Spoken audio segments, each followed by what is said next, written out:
연말이 되었습니다.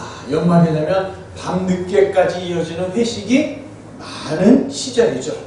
자, 한 남자가 술에 잔뜩 취해서 새벽 4시에 집에 들어오고요.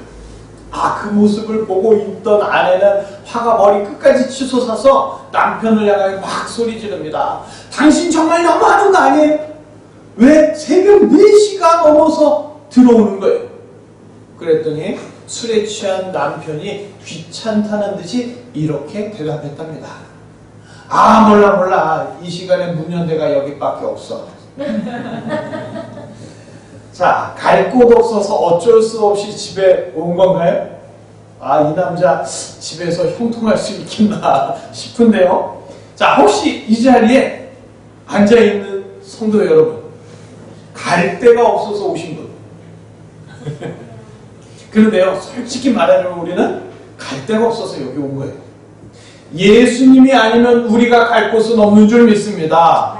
일 때문에, 골프 예약 때문에, 뭐 때문에, 건강 때문에 이런저런 이유로 예수님께 못 오는 사람이 너무 많아요. 갈 곳이 없는 것, 이것이 은혜인 줄 믿습니다. 오늘도 예수님께 오셨으니 큰 은혜로 충만하셔서 만사가 형통하시기를 축복합니다. 아멘. 자, 신데렐라, 백설공주, 콩쥐팥쥐, 뭐 이런 동화책들은 비슷하게 거의 마지막이 그 이후로 오래오래 행복하게 살았답니다 하는 해피엔딩으로 끝나죠. 호박마차가 부서지고 독사과를 먹고 험난한 위기가 있기는 하지만 결국 동화책 주인공은 위기를 극복하고 그 이후로부터는 어떻게 됩니까? 아주 멋진 백마탄 왕자님과 오래오래 행복하게 살게 되죠. 하지만 현실에서는 어렵게 위기를 극복한다 할지라도 또 다른 위기가 와서 한숨 돌릴 틈도 없이 정신없이 살아가게 되죠. 한 고개를 넘고 나면 또 다른 고개가 또 기다리고 있어요. 학창시절 내내 대입을 준비했는데 원하는 대학교에 입학한다고 해서 고생이 끝나는 게 아니죠.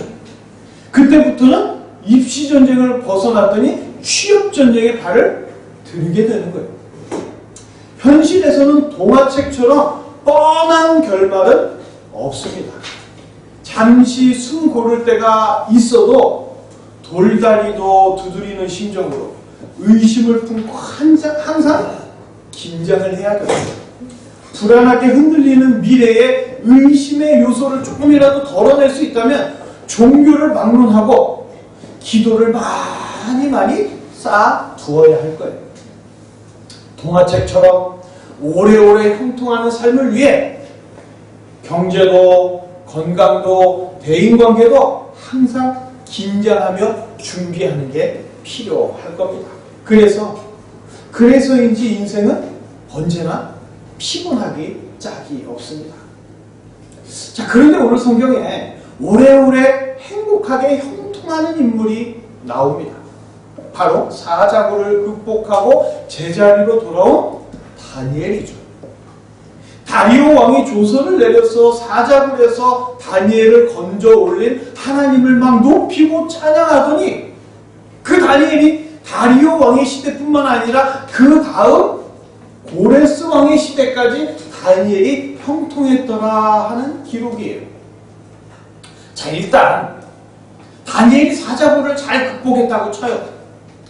다리오 왕이 사자굴 사건의 충격으로 인해서 어느 정도는 다니엘을 계속해서 적극적으로 지지했을지도 모릅니다. 그러나 정치판이라는 거는요, 영원한 우군도 없고 영원한 적군도 없이 이익에 따라서 이합집산, 흩어졌다 모였다 하는 곳이에요. 왕이란 어느 한쪽으로만 힘을 실어주어서는 안 됩니다. 그렇게 정치를 하게 되면 나중에 후폭풍이 어마어마하게 몰아닥치거든요. 자, 그런데 다리오 왕의 재임 시절 내내 어떻게 다니엘이 형통하면서 누릴 거 다 누릴 수 있었겠느냐 하는 겁니다. 게다가 그 다음 왕 고레스 때까지 계속해서 형통했다는 건 더욱더 말이 안 되는 것이, 정권이 바뀌면 내각의 인물들이 다 바뀌잖아요. 왕이 바뀔 때도 신하들은 전부 물갈이 됩니다. 왕이 바뀌었는데도 그것도 그 이전 왕조부터 총리를 해오던 자가 계속 자리를 지키면서 형통했다는 것은 정말 동화 같은 이야기인 거죠. 다니엘이 기도하는 사람이니까 그는 늘 형통했다? 그렇다면 다니엘이 얼마나 기도했을까요? 밥도 먹지 않고 금식하고 잠도 못 자면서 철야하며 밤낮 기도만 했을까요? 그러면 그렇게 밤낮 기도만 하는 게 과연 오래오래 행복하게 형통한 삶이 되는 거냐는 거예요. 다니엘의 뒷이야기를 동화책처럼 마무리한 것, 왠지 성경에 명백한 실수 같다는 거죠. 세상 사람들도 안 믿을 동화 같은 이야기, 왜 성경은 그렇게 기록하고 있는 걸까요? 대초에 처음 사람은요, 하나님이 만드신 세상에서 모든 것이 다 형통했습니다. 하나님이 만드신 세상은 흠 하나 없이 완벽했어요. 그 완벽한 세상에서 처음 사람이 늘 형통했던 건 완벽하게 잘 만들어진 에덴 동산 때문이 아니라 항상 함께 하시는 하나님이 형통의 근원이었기 때문이에요. 그래서 처음 사람은 하나님을 믿고 따르면서 하나님만 구하는 삶을 살았습니다. 하지만 인간은 어느 순간부터 정말 형통하게 해주신다면 왜 선악과는 금지하셨지 하는 하나님에 대한 의심을 품기 시작합니다. 그리고 스스로 형통한 길을 찾기 위해 사탄과 손을 잡은 거죠. 그리고 타락한 인간은 늘 하나님 앞에서 모두가 형통했던 삶이 하나님을 떠나자 모든 것이 형통하지 못하는 답답한 인생으로 변질되었습니다. 사탄과 거래하던 그 죄의 버릇이 그대로 남아있어서 이제 타락한 인간은 기도를 할 때도 하나님과 거래의 수단으로 기도하면서 하나님 이만큼 기도했으니까 이만큼 들어주세요. 기도의 양은 굳게 믿되 정작 하나님은 의심하는 형통과는 점점 더 멀어지는 꼬이고 꼬인 삶을 살아갑니다. 자, 오늘 다니엘 6장은 왜 동화 같은 표현으로 다니엘이 오래오래 행복하게 살았습니다, 이렇게 마무리를 하고 있는 걸까요? 어떻게 다니엘은 이전 왕조에서부터 다리오 왕 재임 내내, 게다가 그 다음 왕 고레스 왕 시대까지 형통할 수 있었던 걸까요? 성경은요, 그랬으면 좋겠다 하는 동화 속의 이야기를 기록한 게 아닙니다. 28절에서 말하고 있는 형통하였더라 하는 것은 다름 아닌 다니엘의 신앙 고백입니다. 사자굴 사건 이후 다니엘은 아무런 일도, 어떤 곤란한 일도 겪지 않았으니까 형통했습니다 고백하는 걸까요? 아니죠. 모든 인간의 삶에는 사건 사고가 끊이지 않습니다. 여기서 한숨 돌리면 또 저쪽에서 숨가쁘고 정신없이 움직여야 하는 게 바로 인생이죠. 다니엘의 삶도 사건 사고가 끊이지 않는, 별반 다르지 않는 삶이었어요. 다니엘을 시기하는 자들, 사자한테 잡혀 먹혔지만 그 이후로도 또 생겨났을 거고, 다리오 왕마저도 다니엘을 오해하고 경계하는 답답한 일 수도 없이 생겼을 거예요.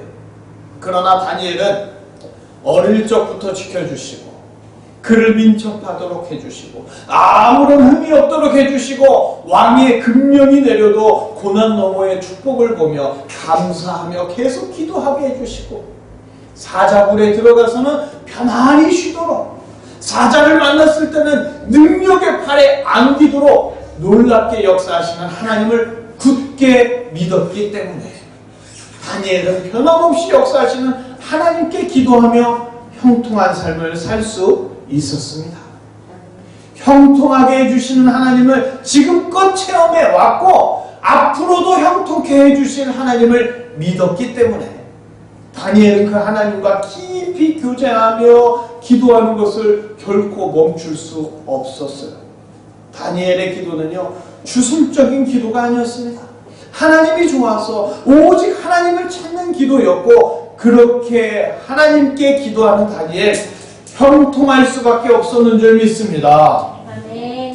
시편 1절부터 3절까지 우리 잘 아시는 말씀이시죠? 우리 함께 읽어보도록 하겠습니다. 복 있는 사람은 악인들의 꾀를 따르지 아니하며 죄인들의 길에 서지 아니하며 오만한 자들의 자리에 앉지 아니하고 오직 여호와의 율법을 즐거워하여 그의 율법을 주야로 묵상하는 자다.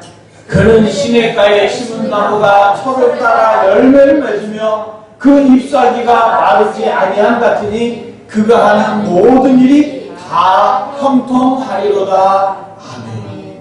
복 있는 사람은 그가 하는 모든 일이 다 형통합니다. 그리고 시편에서 말하는 복 있는 사람, 바로 예수님이죠.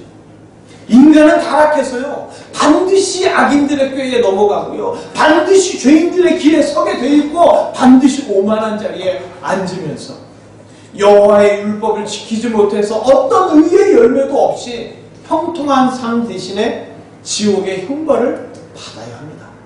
그러나 예수님은 악인들의 꾀를 쫓지 않고 죄인들의 길에 서지 아니하시고 오만한 자의 자리에 앉지 아니하시고 여호와의 율법을 예수님이 대신 다 지키셔서 의의 열매, 생명의 열매로 모든 죄인들을 살리시고 형통하게 하여 주십니다. 형통의 예수님은 형통할 수 없는 죄인들을 위해서 십자가를 대신 지시고 의를 전가해 주셔서 예수님의 이름을 믿고 그 이름으로 기도하는 자마다 영원히 형통한 천국의 문을 활짝 열어주심을 믿으시길 바랍니다. 아멘. 복의 근원 강림하사 찬송하게 하소서. 찬송가 28장은 예수님을 복의 근원이라고 찬양합니다. 예수님은 복의 근원이에요. 형통의 근원이십니다. 모든 죄인을 위해 십자가를 대신 지신 그 자비하심, 무엇으로도 측량할 수 없고 사랑한다는 고백으로 기도해야 할 그 이름, 오직 예수님뿐인 거죠. 그러나 인간들은 예수님의 그 사랑을 의심하고 또 의심합니다. 정말 구원해 주실까? 이번에 은혜 주신 건 좋은데 다음에도 또 은혜 주실까? 이 현대의 시대에 2000년 전에 예수님이 능력을 발휘할 수 있을까? 그런데 예수님은요, 죄를 짓고 또 짓고 의심하는 죄인들을 향한 그 사랑에 있어서 절대 변하지 않습니다. 의심의 눈빛을 받으면 기분 나빠야 정상인데 예수님은 죄인들의 의심에도 그 의심을 다 녹이고도 남을 더 큰 사랑, 더 뜨거운 사랑을 부어주십니다. 예수님은 이 땅에 오신 하나님이시죠. 그래서 예수님 안에는 전능한 신성과 더불어 말할 수 없는 사랑으로 가득하고 충만합니다. 그 놀라운 사랑으로 죄인된 인간의 의심마저 완전히 다 덮어주시며 형통의 복을 주실 수 있는 분, 오직 예수님 한 분뿐이신 줄 믿습니다. 아멘. 예수님은 인간들에게 형통의 복을 주시려고 친히 이 땅에 오셨어요. 그러나 인간들은 형통하게 해주실 예수님을 알아보지도 못했고 그분을 따르려고도 안 했고 오직 예수님의 은혜로만 구원을 받을 수 있고 천국의 형통을 누릴 수 있는데, 인간들은 말하기를 자신이 율법 잘 지켰기 때문에, 자신이 기도 많이 했기 때문에 하나님도 도와줄 수밖에 없는 거고 자신은 형통할 수밖에 없다고 오만한 자의 자리에 앉아서 오히려 예수님을 아래로 내려보았습니다. 예수님이 내가 곧 길이요 진리요 생명이라고 형통의 길을 가르쳐 주시는데도 인간들은 예수님에게 의심의 눈초리에 더해서 형통하게 해주시겠다고, 영생을 주시겠다고 하는 분에게 오히려 삿대질을 하고 비난을 하고 욕을 쏟아 부었습니다. 예수님은 나에게 오라 하셨지만, 형통케 해주시겠다고 하셨지만, 인간들은 예수님을 향하여 필요 없다, 십자가에 못 박아라, 고함만 질러댔습니다. 나 스스로 형통할 수 있으니까 형통케 해주시는 예수님 필요 없다고 고개를 흔드는 인간들의 그 패역함, 폐륜의 자식이 부모의 가슴에 못을 박는 것보다 더 아프고 더 고통스럽게 예수님의 마음에 아프게 못을 박았습니다. 다니엘이 형통하다고 고백한 그 기도, 주기도문의 마지막과 그 맥락을 같이 합니다. 마태복음 6장 13절 하반절 우리 함께 읽어보겠습니다. 나라와 권세와 영광이 아버지께 영원히 있사옵나이다. 모든 것이 아버지께 있다고, 이 땅에 오신 하나님이 모든 것을 다 이루신다고 의심하지 않고 굳게 믿으며, 종교 행위 중심의 신앙이 아니라 예수님 중심의 신앙으로 살 수 있도록 온전히 예수님만 구하고 찾는 기도가 올바른 기도입니다. 예수님은 십자가의 사역으로 죽어야 할 죄인들에게 예수님의 의로 덮어주셔서 멸망의 길이 아니라 형통의 길을 열어주셨어요. 그리고 아직도 예수님을 찾지 못하고 예수님이 어떤 분인지, 무엇을 행하는 분인지 모르고 의심하는 자에게 믿음을 가질 수 있도록 역사하여 주시죠. 요한복음 20장 24절에서 29절 우리 함께 읽어보겠습니다. 저와 함께 한 절씩 읽어보겠습니다. 12제자 중에 하나로서 디두모라 불리는 도마는 예수께서 오셨을 때에 함께 있지 아니한 자라. 다른 제자들이 그에게 이르되 우리가 주를 보았노라 하니, 도마가 이르되 내가 그의 손에 옷자루를 보며 내 손가락을 그 옷자루에 넣으며 내 손을 그 옆구리에 넣어보지 않고는 믿지 아니하리로라 하노라. 여드레를 지나서 제자들이 다시 집안에 있을 때에 도마도 함께 있고 문들이 닫혔는데 예수께서 오사 가운데 서서 이르시되 너희에게 평강이 있을지어다 하시고, 도마에게 이르시되 내 손가락에 이름이 넣어 내 손을 보고 내 손을 들어 내 옆구리에 넣어보라. 그리하여 믿음 없는 자가 되지말고 믿는 자가 되라. 도마가 대답하여 이르되 나의 주님이시여 나의 하나님이시니이다. 예수께서 이르시되 너는 나를 보고 믿느냐, 보지 못하고 믿는 자들의 복되도다 하시니라. 아멘. 도마 하면 의심의 캐릭터죠. 부정적인 이미지가 아주 강합니다. 그러나 그 의심의 도마가 복음을 위해서 사는 예수님의 아주 열정적인 사도로 완전히 변하게 되었는데, 그것이 바로 부활의 예수님을 직접 보고 만지며 의심이 거쳤기 때문이었습니다. 예수님은 보지 못하고 믿는 자들은 복되다 말씀하십니다. 도마처럼 의심 가운데 있다가 믿음으로 나오는 자들, 그런 자들을 복되게 해주시겠다고, 형통케 해주시겠다고 예수님이 약속해 주셨습니다. 예수님을 알게 되고 예수님을 믿게 되고 형통의 길이 열리고, 예수님을 알게 되고 믿게 되면 형통의 길이 열리는데, 예수님이 어떤 분인지 모르고 예수님의 역사를 의심하게 되면 형통의 인생과 완전히 멀어져서 답답하고 꽉 막힌 인생 끝에 끔찍한 지옥만 기다리게 됩니다. 다니엘은 형통했어요. 늘 하나님이 함께 하시며 지금까지 역사하셨던 것처럼 앞으로도 그렇게 역사하실 것을 굳게 믿으며 기도했고요.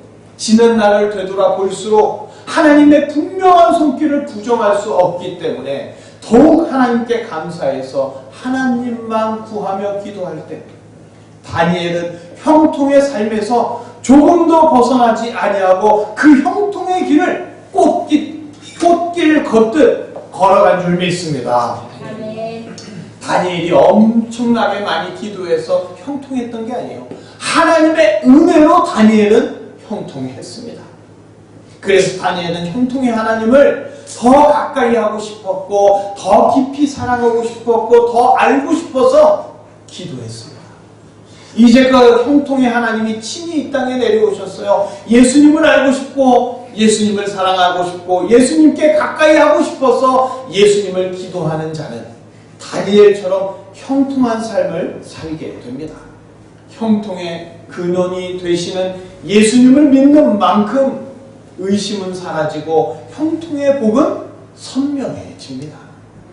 그러나 예수님을 모르고 종교행위로 기도의 양으로 형통을 얻으려고 하면 오히려 형통하지 못하고 율법의 굴레에 묶여서 지옥으로 끌려가게 됩니다. 기도는 예수님을 의심했던 완악함을 회개하고 예수님을 더 깊이 알기를, 예수님을 더 사랑하기를 온전히 예수님을 찾고 구하며 형통케 해주신 예수님께 감사하는 것이 바로 기도입니다. 그렇게 기도하는 자에게 예수님은 이 땅에서도 저 천국에서도 영원히 형통하게 되는 복을 누리게 해주실 줄 믿습니다. 아멘. 의심으로 가득해서 하나님을 배신했던 인간은요, 모든 것을 의심하며 답답한 인생의 스스로를 가둬버렸어요. 그러나 하나님 아버지는 기껏 기도한다고 하면서 감히 하나님과 거래하듯이 그렇게 기도하는 패역한 인간들에게 징벌을 내리시는 게 아니라 오히려 형통하지 못한 그 인간들을 형통케 해주시기 위해서 인간들이 기도하지도 않은 독생자를 예비하시고 때가 되어 보내주십니다. 그러나 하나님의 독생자가 이 땅에 오시는데도 인간들은 의심하고 지키지도 못할 율법, 기도의 양을 들이대면서 예수님을 거부했죠. 그럼에도 하나님 아버지는 인간들이 의심할 줄 알고 그들이 보내신 아들을 거부할 줄 알고 그러면서도 오히려 예수님의 죽으심으로 형통하지 못한 죄인들에게 형통의 길을 열어주시기 위해서 예수님을 보내주십니다. 독생자마저 내어주신 하나님 아버지의 사랑, 인간의 의심을 믿음으로 바꾸고 멸망의 인생을 형통의 인생으로 바꾸는 죄인으로서는 감당할 수 없는 너무나도 큰 은혜의 선물인 줄 믿습니다. 예수님의 인생이 다니엘 6장 사건 이후로 내내 평탄하기만 했던 것은 아니었을 거예요.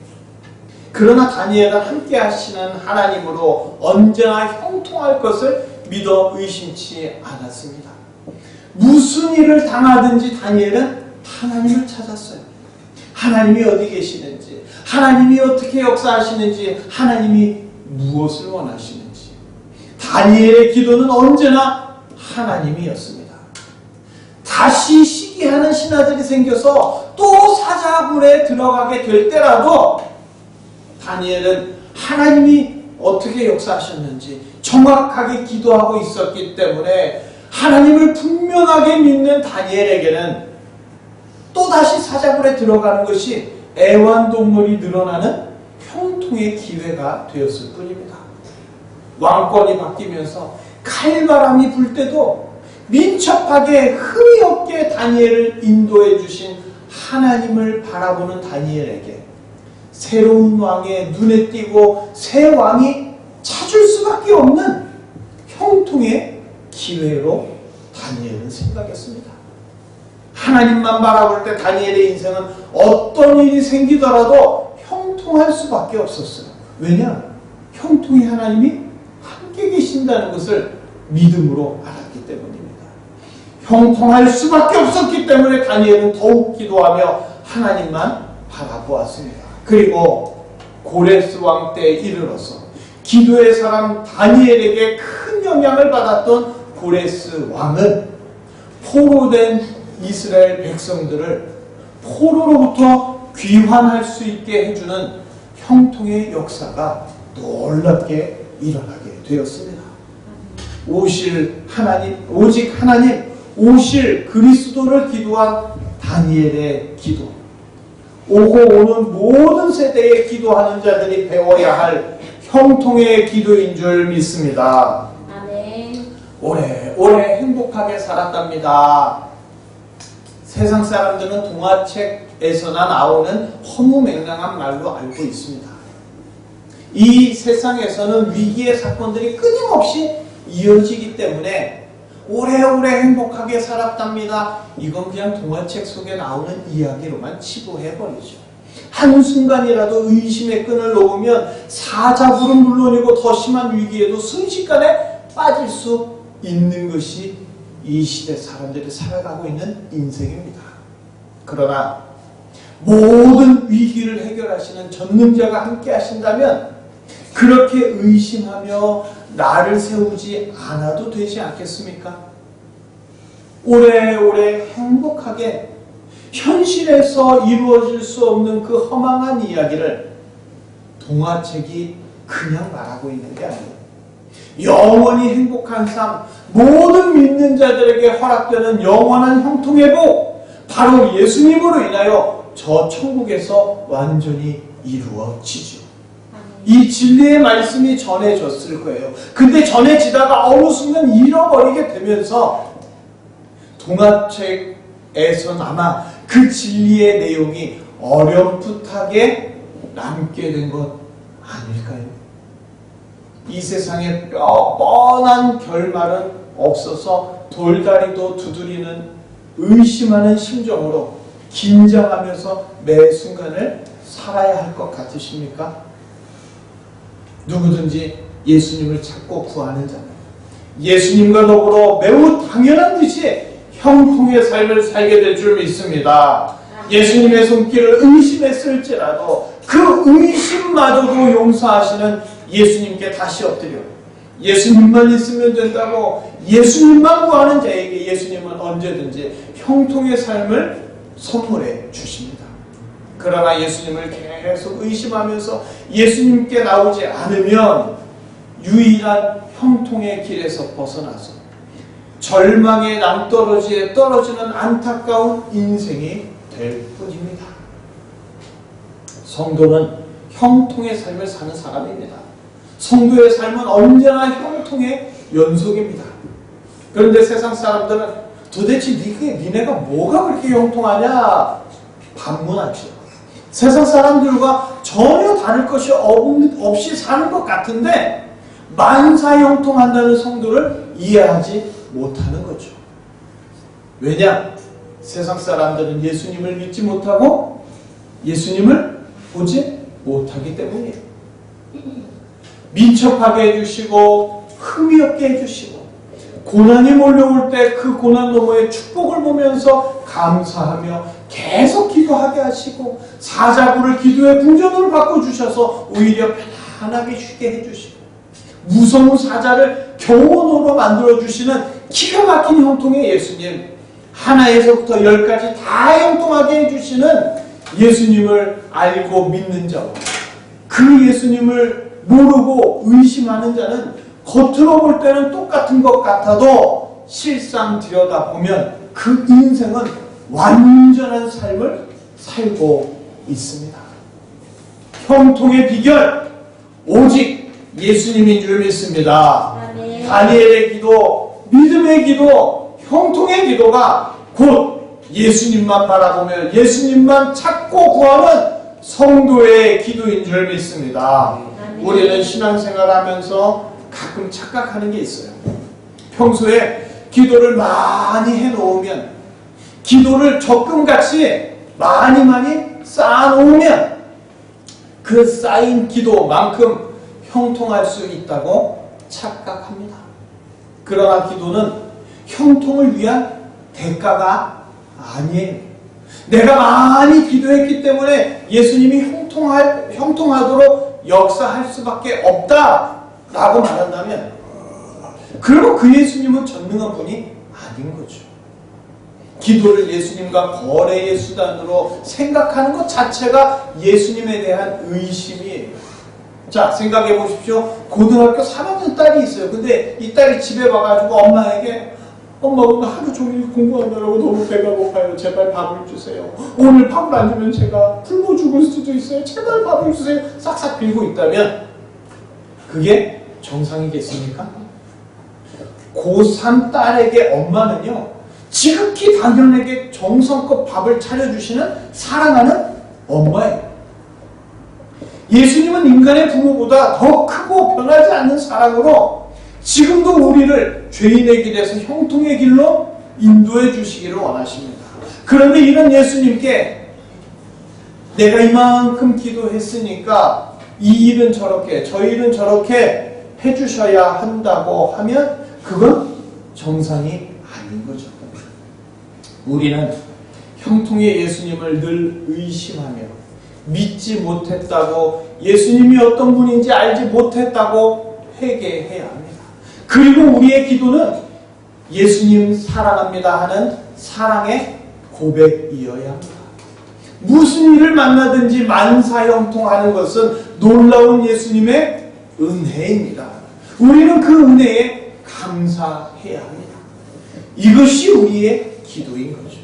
늘 예수님께 내 의심의 모습을 회개하고 예수님 주머니 안의 것을 기도하는 자가 아니라 예수님을 사랑한다고 예수님을 기도하고 간구하며 언제나 형통하게 해주시는 그 은혜를 감사할 때 우리는 예수님의 부흥을 선포하는 믿음의 제자가 되고 이 시대에 다니엘이 될 줄로 믿습니다. 아멘. 정치적으로도 경제적으로도 좋은 뉴스보다 안 좋은 뉴스가 더 많이 흘러나오면서 왠지 모르게 뒤숭숭한 연말입니다. 그런데 다니엘은 지금 우리보다 더 뒤숭숭하지 않았을까요? 다니엘은 나라 이름 포로 민족의 신분인데다가 시기하는 신하들이 계속해서 생겨나서 사자굴과 같은 시련은 끊임없이 밀려왔고요. 왕조가 바뀌고 왕이 바뀌면서 그 삭막한 분위기는 극에 이르렀고 이미 늙을 대로 늙어버린 연약한 다니엘이 견딜 수 없는 그런 상황이 계속 이어졌을 거예요. 그럼에도 다니엘은 오래오래 형통했다고 자신을 고백합니다. 그리고 그 고백은 오늘 우리에게 이어지고 있는 줄 믿습니다. 정치 상황이 안 좋고 경제가 곤두박질치고 사회가 어수선해도 나의 갈 길 다 가도록 예수 인도하시니 내 주 안에 있는 긍휼을 우리가 어찌 의심하겠습니까? 우리가 예수님만 의지하고 믿음으로 나아가면 무슨 일을 만나든지 만사형통하는 놀라운 은혜를 받게 될 줄 믿습니다. 아멘. 연말이 뒤숭숭하십니까? 우리의 입술에 나의 갈 길 다 가도록 예수 인도하시니 이 찬양의 가사가 늘 머물러 있기를 바랍니다. 아멘. 이 찬양의 가사대로 우리가 고백할 수 있다면 연말에 어떤 복잡한 일이 있어도 어떤 속상한 일이 있어도 예수님의 은혜로 만사형통하게 될 줄 믿습니다. 아멘. 우리 삶의 모든 것을 형통하게 해주시는 그 예수님만 찾고 구하시면서 나의 갈 길 다 가도록 예수님을 찬양하면서 예수님과 더불어 형통하시는 만사형통하시는 크고 놀라운 은혜로 살아가시기를 주님의 이름으로 축복합니다. 기도하시겠습니다.